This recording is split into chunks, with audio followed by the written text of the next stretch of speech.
Fala imparável, Lucas Neto aqui, eu tô do stand de tiro monólitos aqui, parceiro do Objetivo Concurso, eu tô com o Mário de novo e a gente agora tá na arena, estamos nas trincheiras, como o Mário sempre fala. Mário, a gente está a 5 metros do nosso alvo, explica para eles aí qual é o posicionamento para o iniciante, o cara que vai começar agora a atirar. Pela primeira vez, vamos imaginar que eu tô aqui como neófito total, você vai me instruir para eu começar a atirar. Positivo, Lucas. Aqui é o seguinte, depois de passar todas as instruções teóricas lá fora, noções de balística, empunhadura, esmagamento da tecla do gatilho, a gente vem para a parte prática do tiro.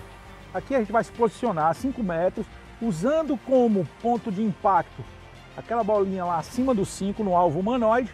A gente vai efetuar 8 disparos. Qual é a pistola cadenciado. Eu vou usar a TS9, uma pistola calibre 9mm, que é de meu uso particular. A gente vai efetuar os disparos, buscando como ponto de impacto aquela bolinha preta lá do alvo. 5. O 5. Tá. Beleza? Você pode falar para nós aí sobre a manuseio mesmo, como segura? A importância de uns fundamentos bem aplicados. Nós precisamos, ao atacar a arma em um coldre, por isso nós precisamos de um coldre de qualidade, atacar o biverteio, que é essa parte da arma. Biverteio, limitador de altura ou rabo de castor. Ao sacar a arma, eu tenho que ter uma empunhadura dupla. Eu costumo fazer uma empunhadura dupla, alta e agressiva. Eu coloco o meu dedo como indexador ao alvo também. Então, dedo esquerdo é indexador. O dedo da mão fraca, coloco preenchendo toda a parte que a mão direita ainda não preencheu. Sendo assim, eu tenho todo o meu corpo voltado para o alvo e o meu corpo, os meus braços, junto com o corpo, levam todos os impactos ao alvo. Olha, chega aqui mais próximo, só uma pequena demonstração. Ó. Eu estou aqui diante do alvo, certo? Estou aqui diante do alvo. Eu vou enquadrar o alvo, ó. Enquadrei, alça-massa. Agora, Lucas, ó, vou baixar minha cabeça, não estou olhando para o alvo. Ó. Os disparos foram lá no alvo. Vamos agora fazer o tiro, como a gente chama, um tiro estático. Um tiro onde a gente vai buscar uma determinada área como ponto de impacto. Devagar e... Só faz a demonstração de novo, Mário, por favor. Base indexadora, tudo do zero. O carregador já está nela, você sugere o quê? A arma já está municiada, alimentada, os 3 disparos, ela continua aqui com mais 5 no carregador. Eu ataco a altura do biverteio, né? Para que eu tenha uma empunhadura alta e ao sacar, ó, a minha mão reativa vem ao peito para recepcionar a arma com a empunhadura dupla, indexando todo o meu corpo. Braços, dedos, arma, ombro, rosto, quadril, ponta de pé ao alvo. Vou lá. Faço alça em massa, com calma. Vou lá. Faço alça em massa, com calma. Vou lá. Essa questão da ponta do dedo. A gente já fez instrução aqui, você falou sobre a necessidade de ir mastigando. Como é que você fala? Esmagando, sempre esmagando. Esse eu não coloco dedo demais. Quando eu coloco o dedo demais, o que é que acontece? Ó, ó a arma. Ó. Trava. Ela vem para esse lado. Certo. Quando eu coloco o dedo de menos, ó, ela vem para esse. Se eu coloco só a pontinha do dedo, a arma desce. Então eu tenho que colocar quase que na junção de uma falange para com outra. Coloco. E a arma vai ficar reta para o meu disparo. Perfeito. Beleza? Perfeito. Vamos tentar fazer um aí? Sim. Vamos ver se eu consigo fazer um aí? Vamos lá? Vamos lá. Vamos tentar ver aqui se a gente consegue um agora. Show? Depois das instruções... 8 munições. Ei, Caveira, você que está se preparando para a Polícia Militar do Pará? Temos uma surpresa para você! Acabamos de liberar um super desconto no curso online mais completo do Brasil, com foco total na PMPA. Clique agora mesmo no link da descrição e pegue por tempo limitado.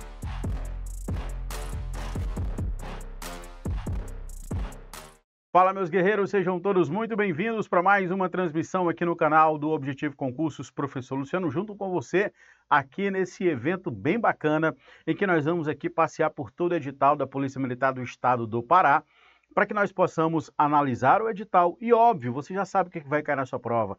resolver questões. Então nós vamos aqui passear por todo o edital, analisando o que a gente precisa dar mais ênfase e, claro, resolvendo questões da sua banca. Então, sem mais delongas, vamos lá, porque tem muita coisa para a gente ver, tem muita coisa para a gente aprender, tá?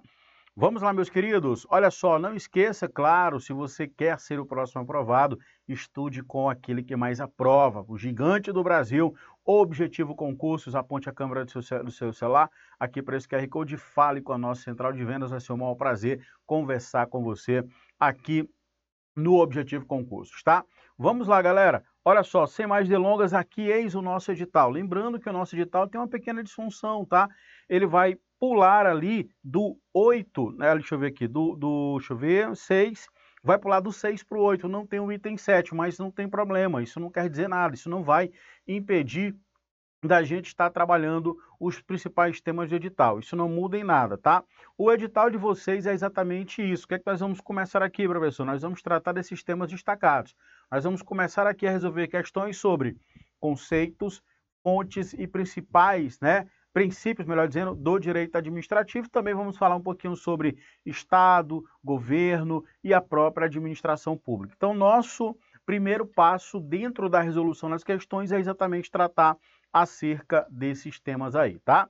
A nossa primeira questão fala assim, meus queridos, acerca de direito administrativo, julgue o item. Ele vai trazer para a gente o item, dizendo o seguinte: um dos princípios fundamentais do direito administrativo são os princípios da legalidade e da supremacia do interesse público sobre o particular, que são específicos desse ramo do direito. Olha só, ele está falando aqui para a gente que o princípio da legalidade e o princípio da supremacia do interesse público sobre o privado são princípios específicos do ramo do direito. Primeiro, lembrem-se que quando falamos em direito administrativo, nós temos um ramo do direito público que tem autonomia, tem os seus próprios princípios. De fato, o direito administrativo ele tem lá os seus próprios princípios, como, por exemplo, a indisponibilidade do interesse público, a própria supremacia do interesse público sobre o privado. Todavia, quando falamos em legalidade, repare comigo aqui, ó, quando falamos em legalidade, nós não temos que a legalidade seja um princípio específico do direito administrativo. Então, logo, esse nosso item, ele se encontra o quê? Errado, tá, pessoal? Professor, então, quer dizer que os princípios do direito administrativo, eles podem ser também alguns específicos? Sim. Lembrem-se que quando falamos em princípios, é importante que vocês anotem. Quando eu falo de princípio, eu estou falando de normas que devem ser cumpridas pelo administrador. Isso mesmo. O gestor público tem o dever de quê? O dever de cumprir à risca todos os princípios. Tudo aquilo que está esculpido na Constituição e em normas infraconstitucionais é necessário que seja cumprido pelo gestor público, tá?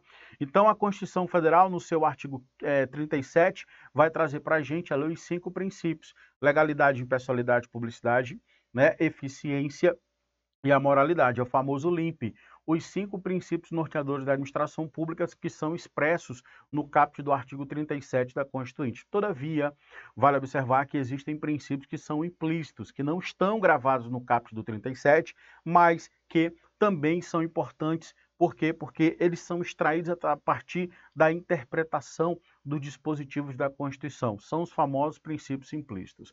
Ponto importante que a gente já tem que anotar no nosso cadernão é que não tem um princípio mais ou menos importante do que o outro. Todos eles têm a sua mesma valoração.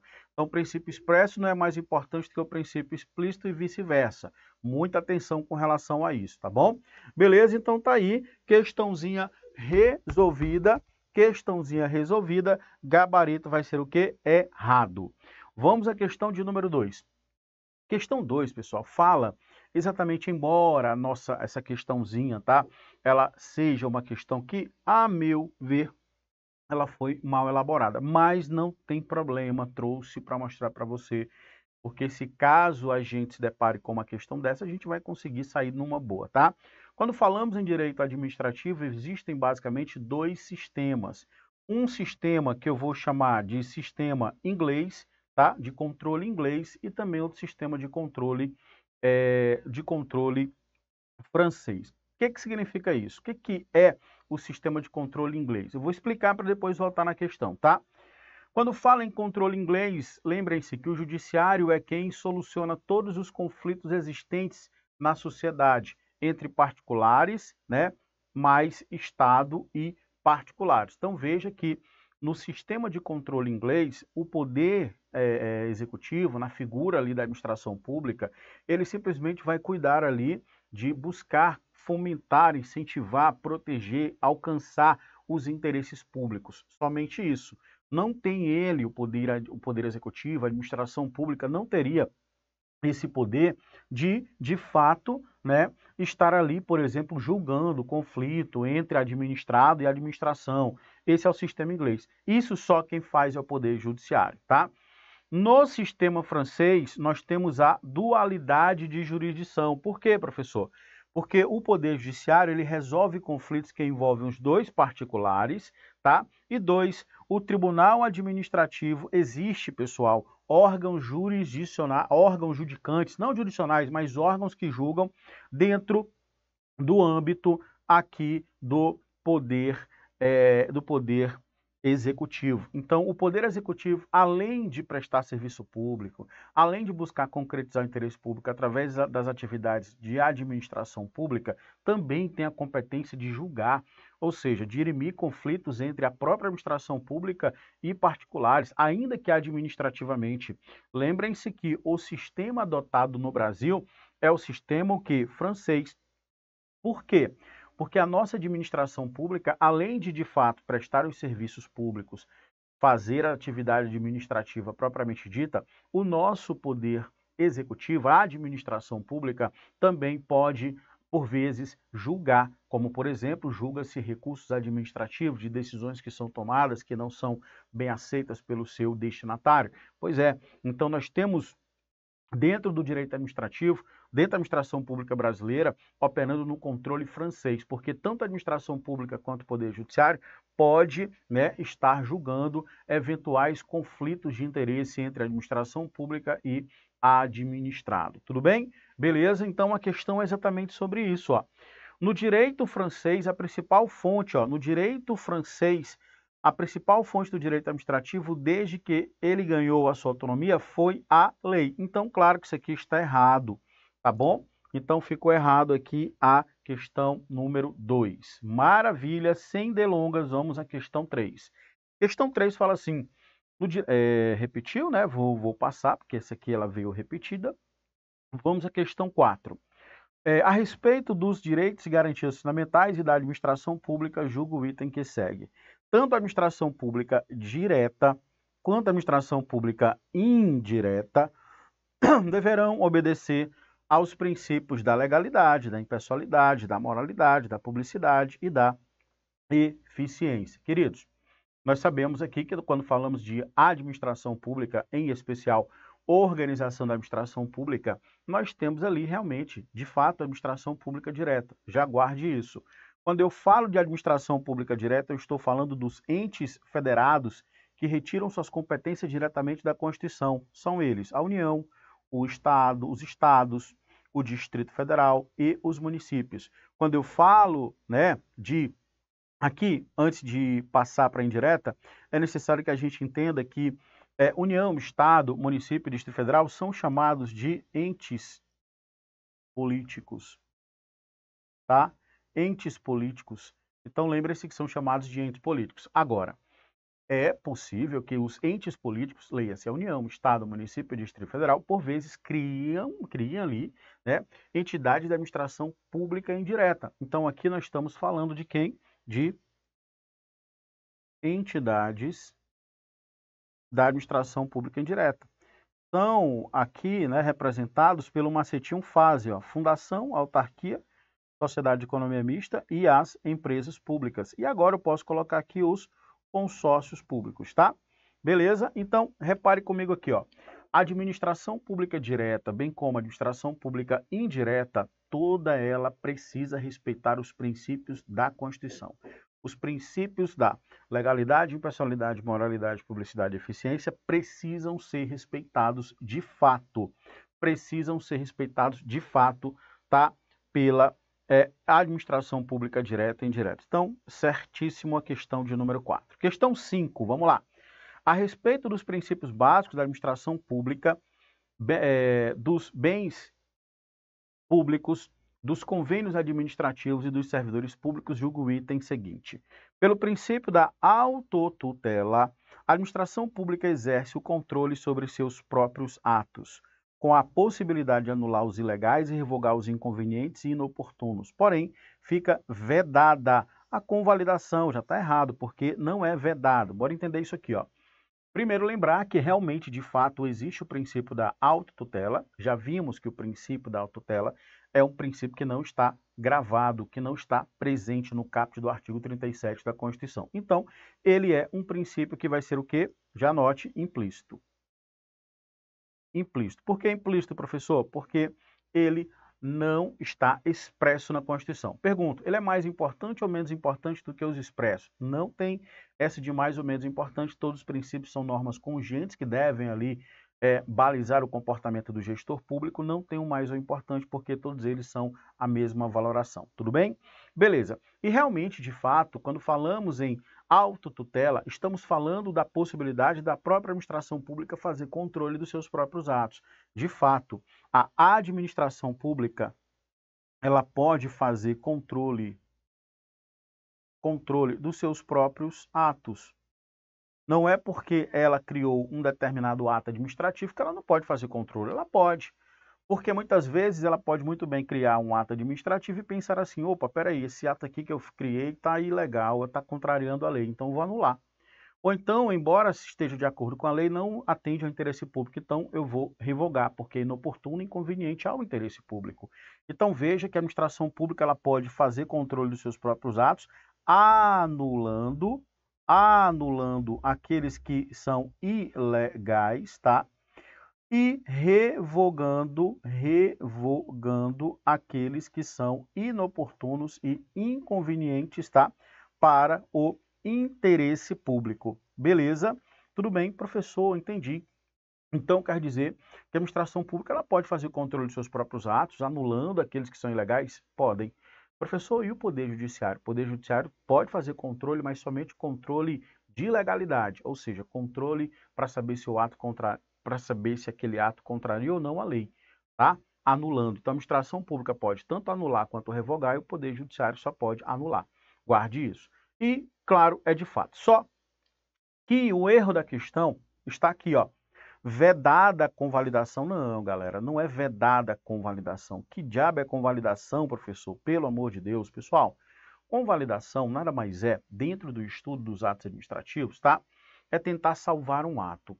Muitas vezes o ato administrativo ele tem um vício dentro dos seus elementos. Tudo bem que nós estamos ainda tratando dos princípios, mas aqui não tem como eu deixar de falar dos atos administrativos, que nós vamos falar mais na frente, porém nas questões posteriores. Mas é bem tranquilo, nós vamos já usar, né, o que nós vamos aqui tratar dos princípios, falar dos atos. Então, o que é convalidação? É você tentar salvar um ato. A administração pública pode salvar um ato? Pode. O ato administrativo ele é composto basicamente por 5 elementos: competência, forma, finalidade, motivo e objeto. Lembra disso. Repito, a administração pública ela pode muito bem fazer... a administração pública ela pode muito bem, né, ter os seus próprios atos, e os atos administrativos são 5 elementos. Veja que a administração pública, quando ela visualiza que um ato administrativo ele está viciado, tem algum vício, por exemplo, na competência, tem um vício na forma, não observou a forma, né, determinada para cumprir determinada função do ato administrativo, tem um pequeno vício ali. Veja que vício no ato administrativo pode ser corrigido através da convalidação. Então, convalidar quer dizer o quê? Quer dizer salvar o ato. Agora, detalhe. Não podemos salvar o ato se aquele ato administrativo contraria o interesse público. Não podemos salvar o ato se aquele ato administrativo ele violar direito de terceiro. Não podemos salvar o ato se ele tiver, por exemplo, vício nos elementos finalidade, nos elementos, por exemplo, competência se for exclusiva e forma expressa em lei. Calma que isso nós vamos ver mais na frente. Então veja que o que a questão está pedindo é para a gente julgar isso aqui e, claro, isso aqui está o quê? Incorreto, porque não é vedada a convalidação. A administração pública pode anular, pode revogar e também pode convalidar, que é salvar o ato administrativo, beleza? O item está errado. Princípio da autotutela, olha aí, significa que a administração pública possui poder, dever de rever seus próprios atos, seja para anulá-los por vício de ilegalidade contrário à lei, né? Ou revogá-los por questões de conveniência e oportunidade, ou seja, ele se tornou inoportuno e inconveniente ao interesse público. Lembrando que o poder, dever de autotutela da administração pública impõe o dever de anulação dos atos ilegais e a possibilidade de revogação dos inconvenientes e oportunos. Cuidado! A administração pública, quando ela realiza um ato administrativo, né, com os 5 elementos, competência, forma, finalidade, motivo e objeto, a administração pública, ela quando visualiza que aquele ato administrativo contrariou a lei, ela tem um dever, ela é obrigada a anular. Agora, revogar é só se ela entender, ela vai analisar, veja que aqui é um ato discricionário, ela vai analisar se revoga ou não. Ela vai observar se aquele ato está violando ou não o interesse público. Veja que ela tem uma liberdade. Então, quando se trata de anulação, ela é obrigada a anular, poder, dever. Quando se trata de revogação, ela pode, analisando oportunidade e conveniência, revogar. Beleza? Bom, e a convalidação, professor? E, claro, nós vamos encontrar isso aonde? Na súmula do STF 473. E a convalidação? Como nós vimos, convalidação é tornar um ato, né, válido. Então, veja, é o suprimento de invalidade de um ato com efeitos retroativos. Convalidar é tornar válido um ato que era inválido, ou seja, salvar um ato, beleza? Por meio de outro ato que supre vício que seja sanável, com efeitos o quê? Retroativos. Então, detalhe, veja que para que nós possamos convalidar, é necessário que o vício seja o quê? Sanável. Deixa eu até marcar isso aqui para você, ó. Por quê, professor? Porque se o vício não for sanável, não dá para convalidar. Eu só posso convalidar, lembra? Se não violar direito de terceiro, se não violar interesse público, se não tiver má fé, ou seja, tem ali uma boa fé. E, claro, o ato de invalidar, ela não pode recair, por exemplo, sobre outros elementos. Então, eu só posso convalidar se tiver vício sanável. E quais são os vícios sanáveis? Deixa eu colocar para você, ó. Vício, por exemplo, na competência e vício na forma. Vício na forma, olha só, e vício na competência. Como assim, professor? Eu só posso sanar, eu só posso salvar um ato administrativo se ele tiver um vício, um erro. Onde? Nos elementos competência e na forma. Se tiver vício ou erro nos elementos finalidade, motivo e objeto, não dá para salvar.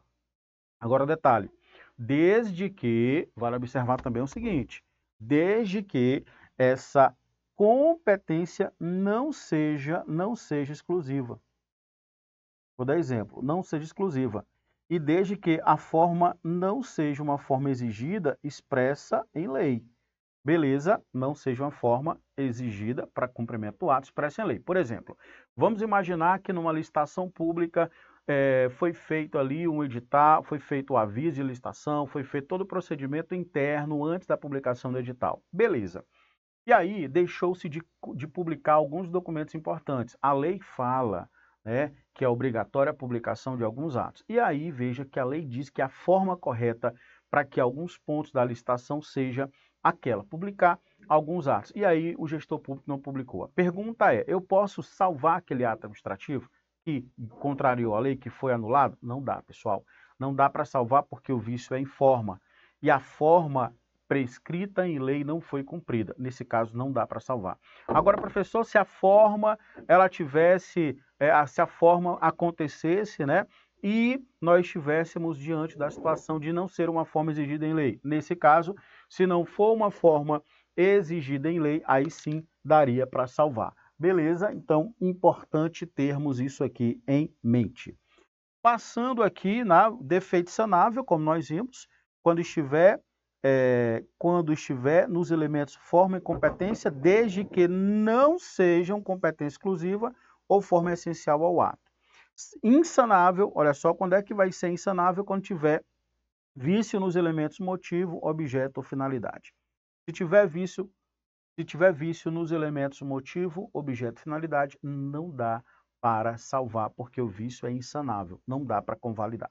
Beleza, tudo bem, né? Beleza, vamos aqui, já falamos sobre esses temas aqui, ó.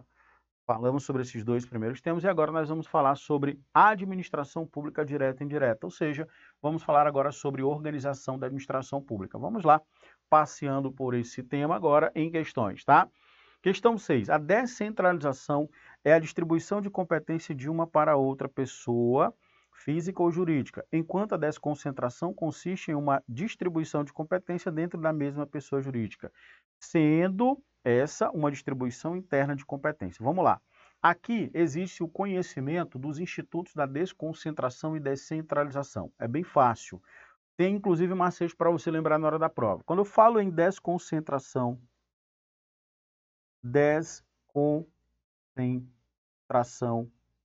você não pode confundir com descentralização.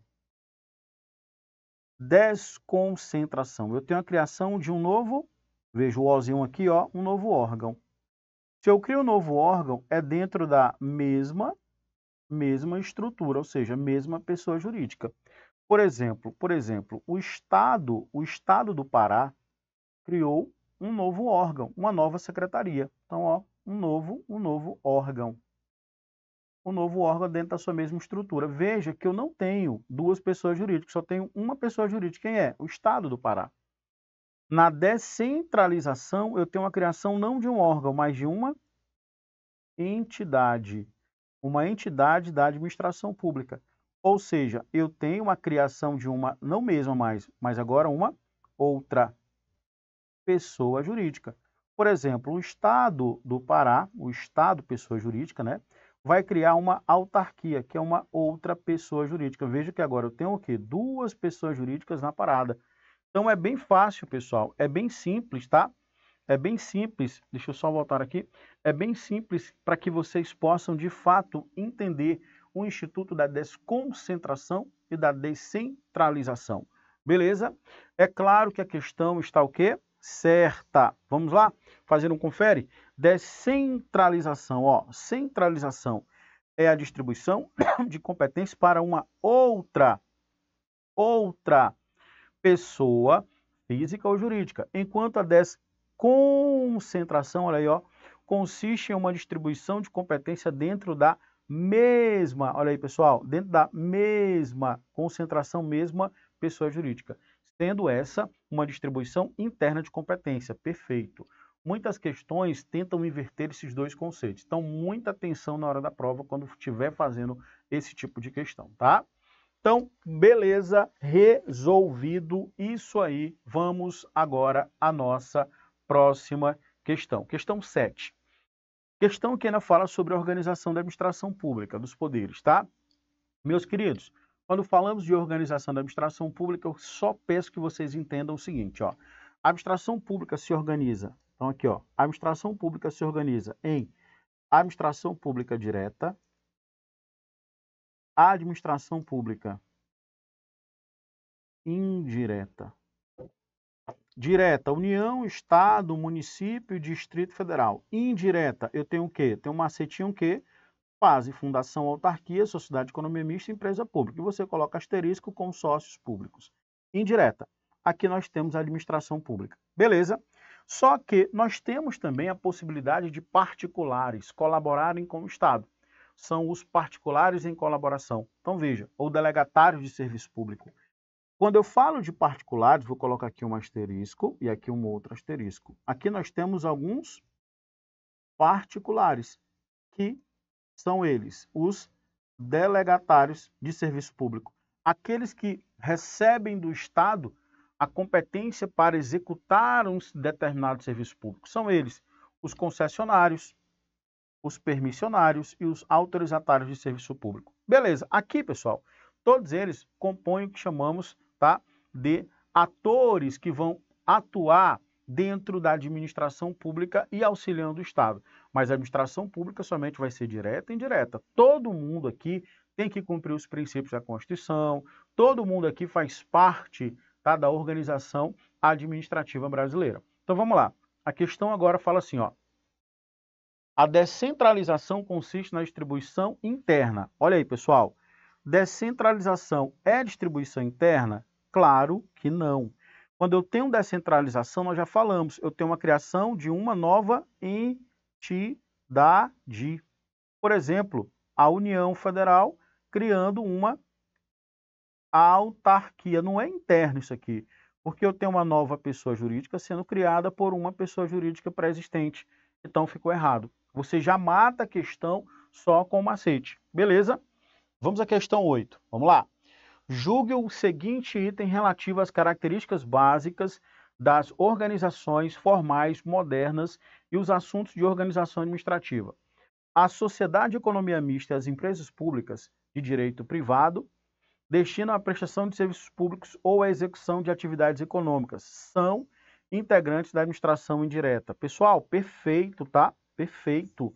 Quando eu falo em sociedade de economia mista e empresa pública, ambas pertencem à administração pública o quê? Indireta.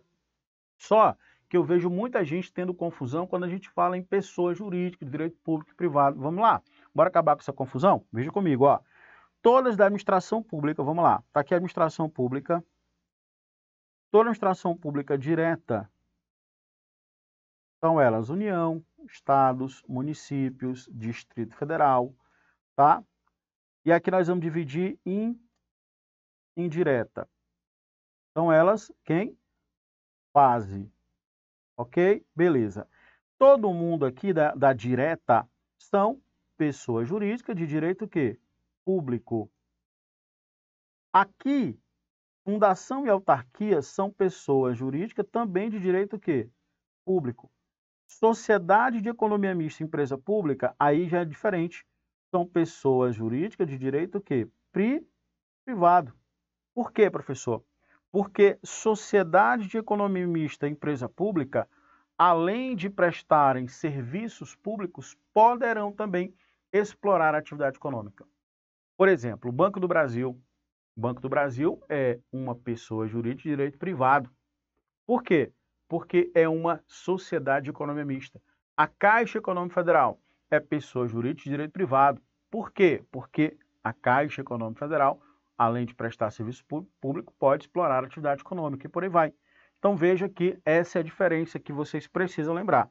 Todo mundo da indireta é público, fundação e autarquia é público, sociedade de economia mista e empresa pública são privados.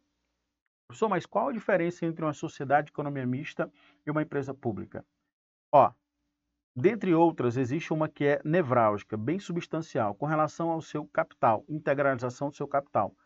Numa sociedade de economia mista, o capital é misto, em que o sócio majoritário vai ser quem? O poder público. Tem um capital público, com a maioria das ações, tem um controle acionário, e também nós temos particulares. Beleza? Já quando falamos em empresas públicas, o capital é só público. Então, se eu quero aí, né, uma diferença substancial entre a sociedade de economia mista e uma empresa pública, reside no seu capital. Beleza? E o pessoal, professor? Regime de pessoal. Todo mundo que trabalha em autarquia, fundação e direta são regidos por estatuto. Ou seja, são estatutários. São servidores públicos. E quem trabalha numa empresa pública e sociedade de economia mista? São o quê? São seletistas, são regidos pela CLT. São chamados de empregados públicos. Ah, professor, então um cara que trabalha na Caixa Econômica Federal, embora tenha prestado concurso público, são empregados públicos? Isso.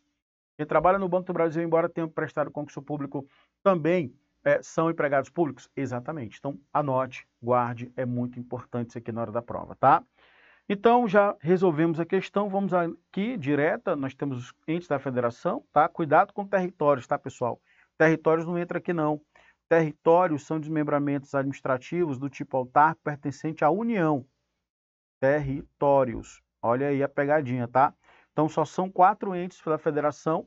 Os entes políticos são os entes políticos, tá? Que compõem a administração pública direta. E na indireta, nós temos quem? autarquia, fundação, empresa pública, sociedade de economia mista e os consórcios públicos. Próxima questão, questão 9. Caio, cidadão brasileiro, protocolou o requerimento administrativo em uma autarquia federal a fim de obter acesso a determinada informação de cunho pessoal. João, servidor público dessa autarquia, por ter amizade íntima, olha aí, ó, amizade íntima com o requerente, atuou como seu intermediário junto à repartição pública. Com relação a essa situação hipotética e aspectos de direito administrativo a ela relacionados, julgo os itens que seguem. Autarquia é uma entidade de administração pública indireta, ok. Dotada de personalidade jurídica, direito privado. Não, pessoal. Autarquia é de direito o quê? Público. O item já fica o quê? Errado. Beleza? Beleza. Questão 10. Considerando os conceitos de administração pública, a organização administrativa do Estado, administração direta e indireta, e ainda as espécies, classificação, poderes, deveres, prerrogativas dos agentes públicos, julgue o item a seguir. A administração indireta é formada exclusivamente pelas pessoas jurídicas de direito privado, às quais a lei atribui a execução de atividade pública administrativa. Não, pessoal. Nós vimos que indireta nós temos lá, né, o FASE. Eu não posso dizer que todo mundo é privado. Privado, aqui, ó, pessoa jurídica de direito privado, são só empresa pública, sociedade de economia mista. Fundação pública e autarquia são pessoa jurídica de direito público. Então, o item está o quê? Erradíssimo, beleza? Tá vendo como isso é muito exigido para os candidatos? Tá vendo como os candidatos precisam estar muito atentos a essas questões? Pois é, vocês serão muito exigidos dentro dessa perspectiva de saber se aquelas entidades que compõem a administração pública direta, indireta, são pessoas jurídicas de direito público, né, ou privado, o que podem fazer, capital, pessoal, tudo isso vai ser exigido de vocês. E nós estamos aqui vendo nas questões, tá? Vamos à nossa próxima questão. Olha aí, ó, indireta, autarquia, está explicadinho aqui, tem exemplos, tá? Fundações, está explicadinho aqui com exemplos. Empresas públicas, explicadinho com exemplos. Sociedade de economia mista também com exemplo. Depois você faz a leitura. Vamos agora tratar de um outro tema. Então, já matamos o tema 1, 2, 3. Vamos agora matar 2 temas. Vamos falar aqui sobre agentes públicos e cargos públicos, tá? Agentes públicos e cargos públicos é o nosso próximo tema. Vamos lá. Olha só, primeira questão sobre o tema. A respeito dos direitos e das garantias dos fundamentais e da administração pública, julgo o item que se segue. Se determinado cargo, ocupado há mais de 15 anos por servidor estável, for extinto, ele deverá ficar em disponibilidade com sua remuneração integral, até o seu adequado aproveitamento em outro cargo. Pessoal, aqui nós temos as regras relacionadas à forma de provimento de cargo público, tá? Obviamente que o servidor, quando ele é estável, porque ele já passou no estágio probatório de 3 anos. O servidor, muitas vezes, ele é estável e ele está lá no cargo dele. E aí ocorre ali, por exemplo, uma extinção, né, dentro de um procedimento de redistribuição dentro da administração pública e não tem mais cargo para ele ficar. Beleza, e aí como é que fica? Ele vai ser demitido? Não, ele vai ficar sob um instrumento chamado de disponibilidade. Isso mesmo. Então lembrem-se que a disponibilidade, ela vai ser um instrumento utilizado todas as vezes que houver a extinção de determinado cargo público. Beleza? O cargo público foi extinto, o cara vai ficar em qual cargo? Não tem. Então, ele vai ficar onde? Em disponibilidade. Beleza, mas depois, professor, o cargo, ele é novamente criado, um novo cargo, compatível. O que acontece? Ele vai ser aproveitado. Aproveitamento. O aproveitamento é a forma de provimento quando o servidor público estiver em disponibilidade. Já guarde isso. Todavia, quando ele for para disponibilidade, porque o cargo dele foi extinto, ele recebe remuneração, só que não é integral. Beleza? Vai ser o quê? proporcional. Proporcional. A remuneração dele vai ser o quê? Proporcional. Então, aqui nós temos que o item está o quê, pessoal? Errado. Onde nós vamos encontrar isso? Veja comigo. Nós temos, vou pegar aqui a legislação, né?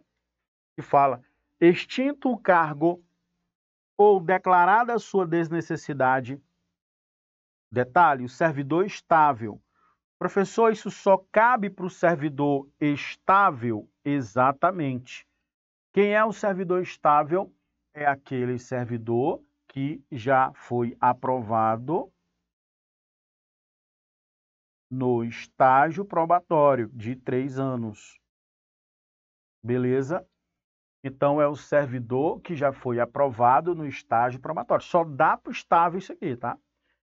Será imediatamente posto em disponibilidade com remuneração proporcional ao respectivo tempo de serviço.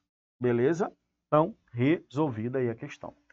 Vamos à questão de número 12.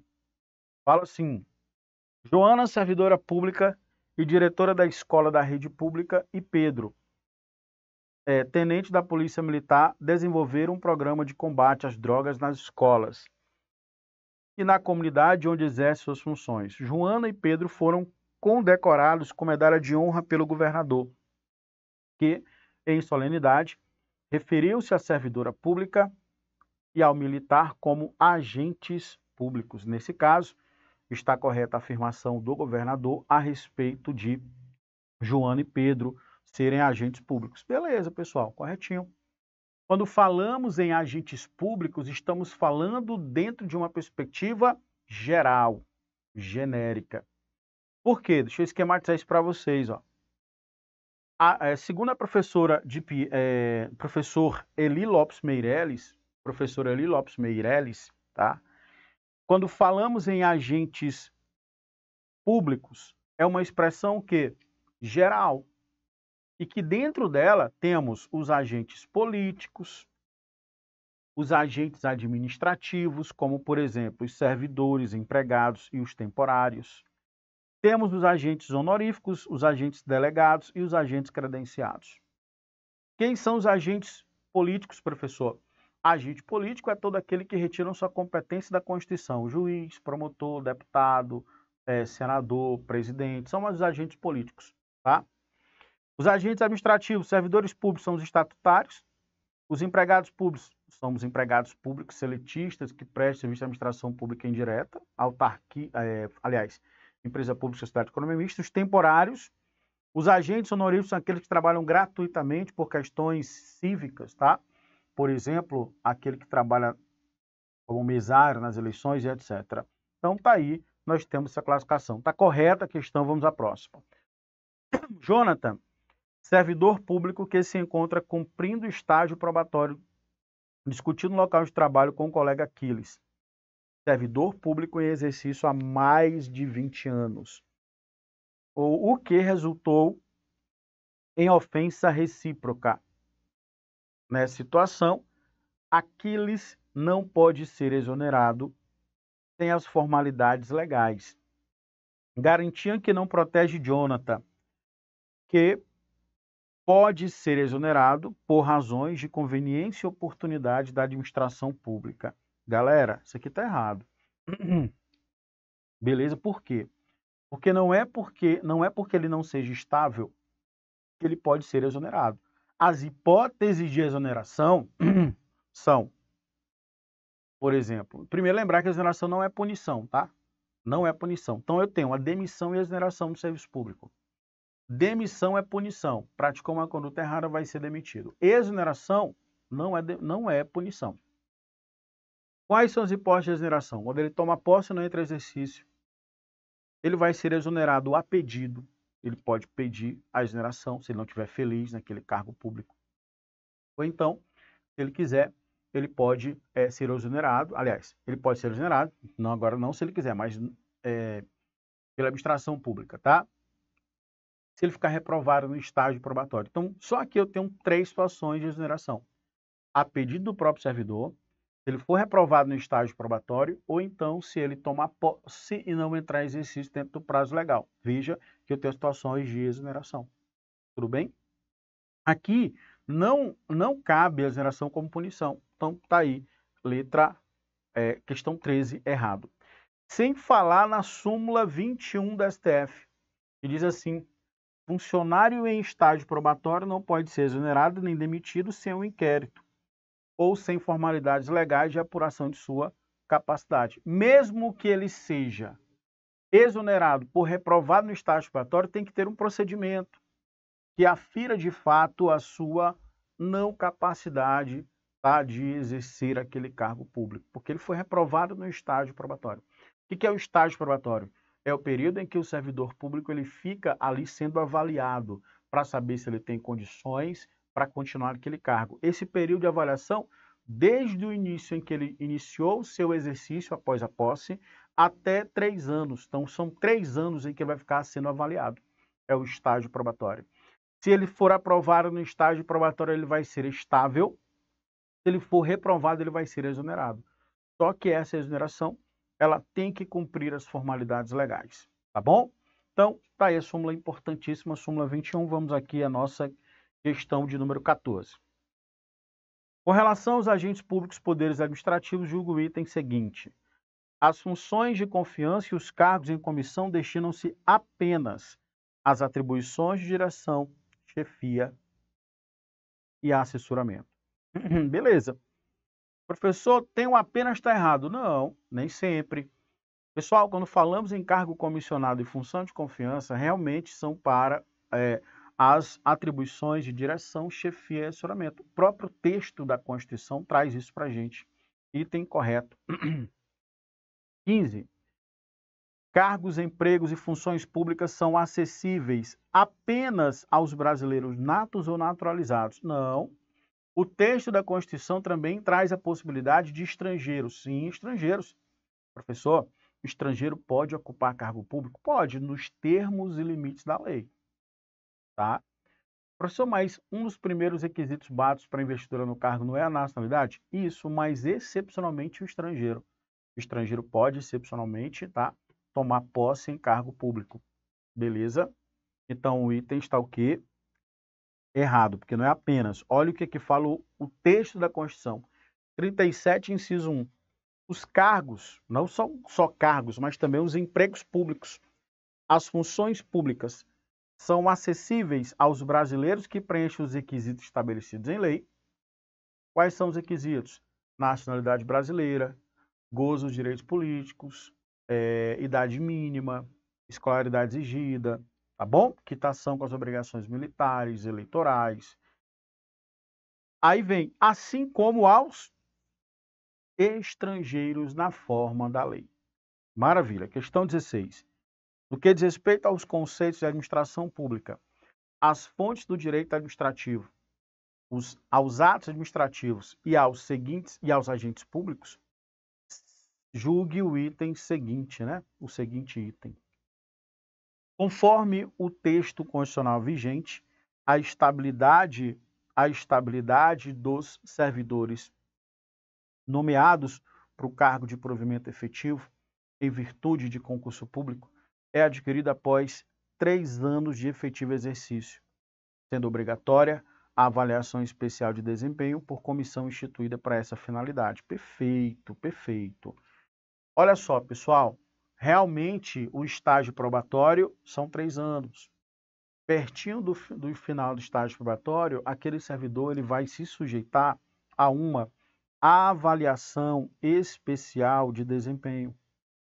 Tá bom?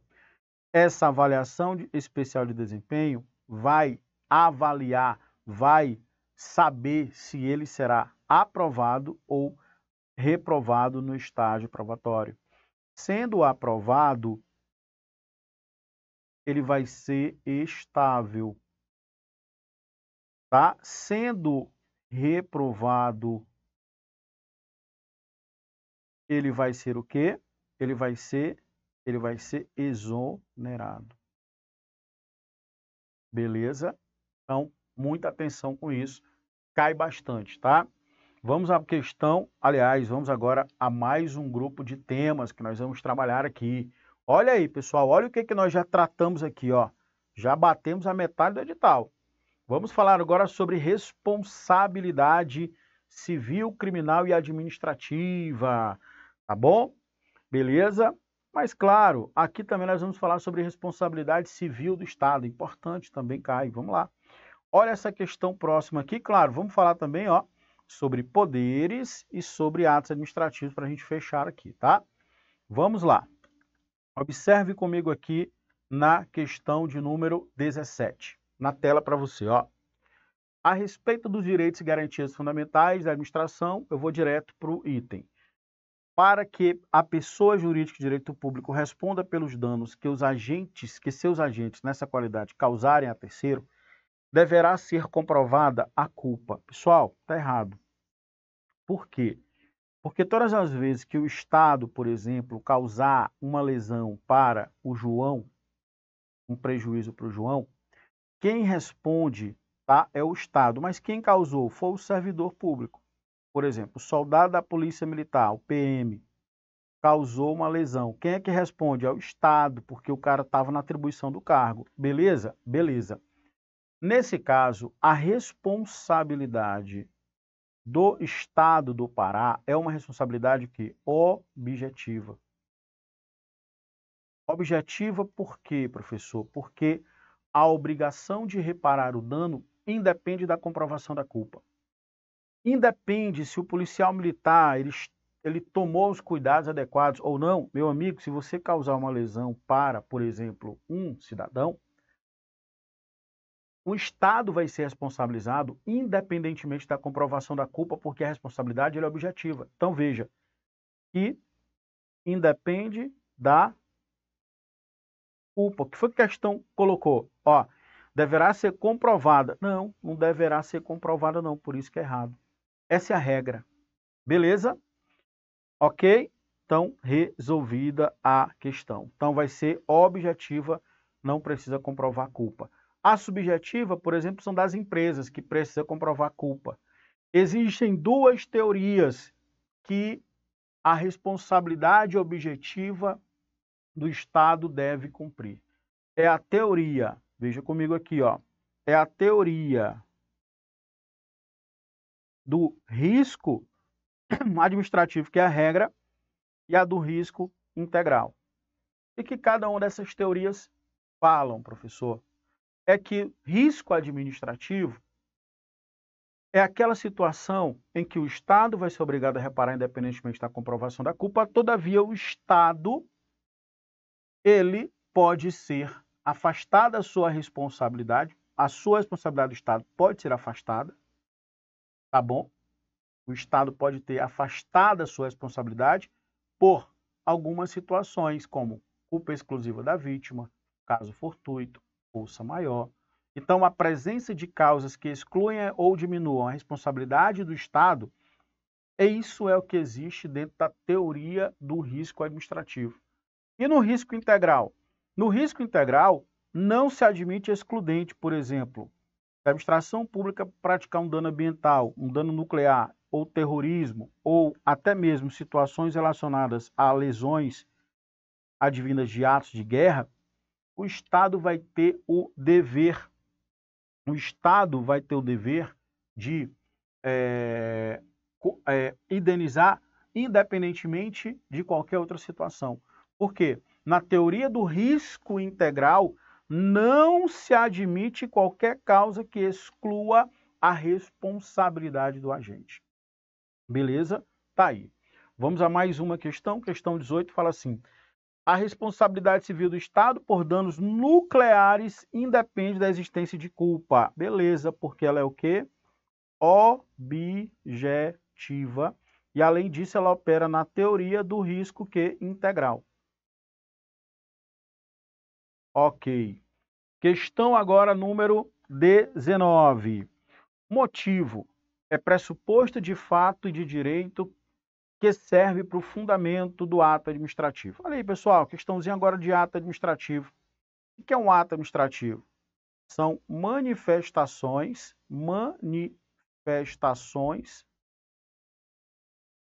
unilaterais da administração pública. A administração pública a todo momento vai estar realizando o ato administrativo. Representados por quem? Por vocês. Então, vocês a todo momento estarão realizando o ato administrativo. Vocês, futuros policiais militares, estarão realizando atos administrativos? Estarão. Agora, veja, esses atos administrativos obrigatoriamente têm que ter o quê? Alguns elementos. Competência, forma, finalidade, motivo e objeto. É o CONFIN FORMOB. Beleza? Detalhe importante para resolver a questão. O motivo, aqui o motivo. Ó. O motivo é pressuposto de fato e de direito que serve de fundamento para o ato administrativo. O que é o motivo? É o porquê do ato. Por que você tomou realizou aquele ato administrativo? É o porquê. Tá bom? Então, olha aí, ó, isso aqui está o quê? Certíssimo. Correto. 20. Estão relacionadas ao poder hierárquico. Agora uma questão de poder. Mas antes de fazer a questão de poder, vou voltar na questão do ato aqui. Eu preciso que vocês entendam e não confundam os elementos, que é competência, forma, finalidade, motivo e objeto. Não pode confundir com os atributos. Ou, simplesmente, características. Que são macetinho, PAT, presunção de legitimidade e veracidade, autoexecutoriedade, tipicidade e imperatividade. Olha aí. Quando falamos aqui em atributos ou características do ato administrativo, o ato administrativo ele tem como característica presunção de veracidade e legitimidade. Presumem-se, até que se prova o contrário, é uma presunção que é chamada de presunção relativa, porque admite prova contrária, tá? Até que se prove ao contrário, o ato administrativo é considerado legal, legítimo, de acordo com a lei. Autoexecutoriedade. A execução dos atos administrativos, eles independem de ordem judicial. Tipicidade. Todos os atos administrativos têm a sua previsão na lei. Imperatividade. A aplicação dos atos administrativos, eles são impostos de maneira unilateral aos administrados, independentemente da sua vontade ou aquiescência. Lembrar que, dentre as características, o PT. Deixa eu pegar aqui, ó. O que é o PT, professor? O PT está em todos. Todos os atos administrativos têm presunção de legitimidade e tipicidade. Todos. Então, aqui, ó, todos os atos administrativos têm o PT. Beleza? Detalhe, mas nem todos têm a tipicidade. Aliás, nem todos têm a autoexecutoriedade, nem todos têm a imperatividade, mas todos têm presunção de legitimidade e veracidade e também a tipicidade.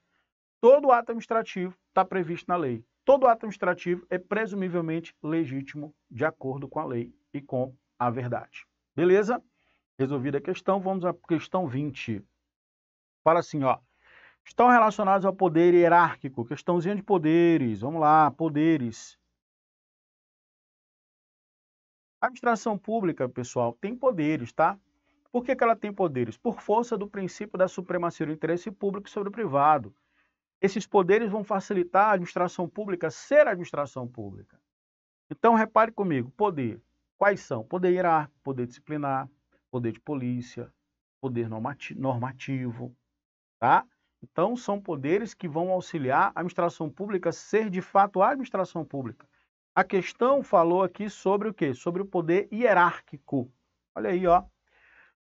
Estão relacionadas ao poder hierárquico prerrogativas de editar atos normativos e controlar os órgãos inferiores, de anular os atos ilegais e revogar os atos inconvenientes, bem como de avocar atribuições não privativas. Beleza. Isso aqui tudo é poder hierárquico. O que é poder hierárquico? É o poder que a administração pública tem de se auto-organizar, exercendo as suas atribuições, editando atos normativos, controlar órgãos inferiores. Falou em inferior, você já lembra aqui de hierárquico, ó. Ela pode, como nós vimos, anular os atos ilegais, revogar os inoportunos inconvenientes. Então veja que a administração pública ela tem o poder de se organizar, auto-organizar. Isso é chamado de poder hierárquico. Tudo bem? Corretíssimo a questão de número 20. Aí o conceitinho para você. O poder hierárquico, que tem a administração de distribuir suas funções entre os órgãos, de ordenar e rever atuações de seus agentes, assim decorre da hierarquia o poder de comando, o poder de fiscalizar, o poder de revisão, o poder de delegar e avocar a competência. Então, esse vai e vem de delegar a competência, de avocar a competência, que é chamar para si uma competência, isso decorre tudo do poder hierárquico. Poder de polícia, o que é o poder de polícia? É o poder que a administração pública tem de restringir, condicionar o direito do administrado, respeitando os seus direitos e garantias fundamentais. Então, a administração pública tem o poder de limitar, condicionar ou restringir direitos dos administrados em prol do interesse público. É o poder de polícia. Cuidado, que o poder de polícia não confunde com o poder da polícia. O poder de polícia, todo servidor do público tem. Tem o poder de limitar o direito do cidadão, de ir e vir, tá? De condicionar o direito do cidadão, poder de polícia. Beleza? Poder regulamentar é o poder que a administração pública tem de normatizar algumas situações, regulamentar algumas matérias, criar atos normativos infralegais, para buscar o fiel cumprimento de leis, por exemplo. Tá? Poder disciplinar é o poder que a administração pública tem de aplicar uma sanção a um servidor público que se comportou errado, bem como é o poder que a administração pública de aplicar uma sanção para um particular com vínculo com a administração pública. Poder disciplinar, poder de disciplina. O